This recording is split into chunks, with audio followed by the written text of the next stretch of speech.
Alors, une des pièces maîtresses d'une distillerie, c'est la chaudière qui donne la production de vapeur. D'accord. Pour faire de la vapeur, qu'est-ce qu'il nous faut? Il nous faut de l'eau. Cette eau, il faut qu'elle soit le plus pure possible. On la puise à 120 mètres de profondeur. D'accord, ok. On la filtre avant de l'envoyer dans la chaudière. Ouais. On enlève tout le calcaire Ouais. qui est à l'intérieur et on envoie une eau le plus pure possible à l'intérieur. D'accord. Donc c'est une chaudière à 2 étages, enfin, voilà, pour une histoire de rendement. Et surtout, cette chaudière va travailler entre 0,3 et 0,5 bars. C'est très important.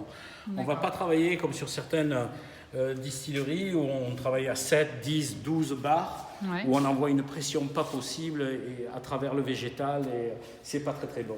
Là, on va envoyer à travers cette canalisation qui passe dessous, on va envoyer la vapeur. Au préalable, dans cette cuve, on va la remplir. D'accord. On va la remplir donc de végétal qu'on va tasser. On va ouvrir cette vanne doucement. On va voir si la vapeur qui sort est uniforme. Elle sort de partout. Ouais. S'il y a une cheminée préférentielle, c'est-à-dire s'il en sort plus à cet endroit, on va mettre du végétal, que ce soit de la lavande, de l'immortelle, du thym, du romarin, enfin ce qu'on est en train de distiller. Ouais. Et on va tasser beaucoup plus pour qu'on ait une dispersion de la vapeur uniforme. D'accord. Une fois qu'on l'a fait, on met un couvercle dessus, fermons. Ouais. Et ça peut... Et là, la vapeur va traverser, va se charger, va récupérer toutes les molécules du végétal, va partir sous forme de vapeur dans ces grands tuyaux D'accord. et va rentrer dans le condenseur. Ça, c'est un condenseur. Ok. À l'intérieur, il y a une centaine de tubes en inox où passe la vapeur et tout autour, on a de l'eau glacée qui vient du forage et qui va refroidir cette vapeur, la condenser, ce qui va nous donner l'eau florale qui va sortir ici.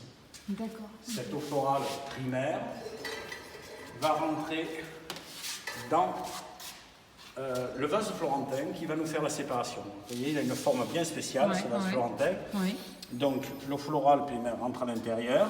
Il va y avoir une séparation qui va se faire, l'huile étant plus légère que l'eau. Oui. On va arriver ici. L'huile va rentrer dans le petit tuyau et on va venir remplir nos récipients d'huile essentielle. L'eau florale, quant à elle, va être évacuée, elle va sortir ici, ou on peut la récupérer selon ce qu'on veut faire, si on a des préparations à faire, si on a des choses à faire. Voilà, c'est aussi simple que ça, mais c'est quand même très peu compliqué. technique.